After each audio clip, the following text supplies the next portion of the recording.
parmi les secteurs les plus touchés, la vallée de la Vésubie, avec de nombreuses évacuations depuis hier par hélicoptère. On y reviendra dans un instant. Et la vallée de la Roya, où le corps d'un berger français vient d'être retrouvé dans la rivière.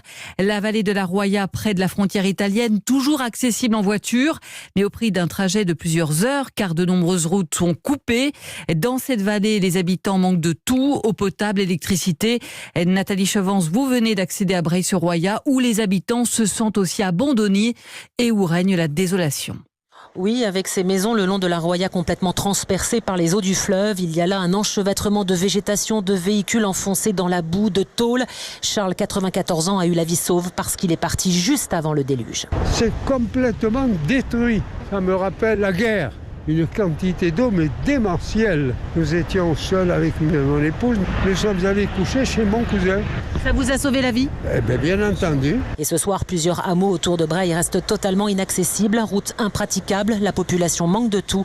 Le maire Sébastien Olaran lance un appel au secours. La situation est catastrophique. Nous avons des dégâts humains que nous ne sommes pas encore en mesure de chiffrer, avec des nombreux disparus, sans doute plus d'une dizaine rien que sur la commune de Breil-sur-Roya. Nous avons besoin d'eau, nous avons besoin d'électricité, nous avons besoin de carburant. Nous avons besoin que l'on rétablisse les réseaux téléphoniques, un gros sentiment d'isolement. Inquiétude des habitants dans la vallée sans nouvelles de leurs proches à quelques kilomètres plus loin. La pluie qui est tombée une bonne partie de l'après-midi a stoppé les rotations par hélicoptère. Certains habitants comme Sébastien, très choqués, préfèrent quitter les lieux. On a tous tout perdu. Notre village, notre maison, on a tout perdu. Après nous, on a certains collègues qui sont partis avec la maison dans la Roya, quoi. Donc on n'a toujours pas de nouvelles d'eux. Voilà. C'était apocalyptique. Alors 20 km plus haut, à Sospel, une chaîne de solidarité est en train de se mettre en place. Les sapeurs-pompiers récupèrent de l'eau, des vêtements, des denrées non périssables et les premiers camions commencent à arriver. Nathalie Chevance à Breil-sur-Roya.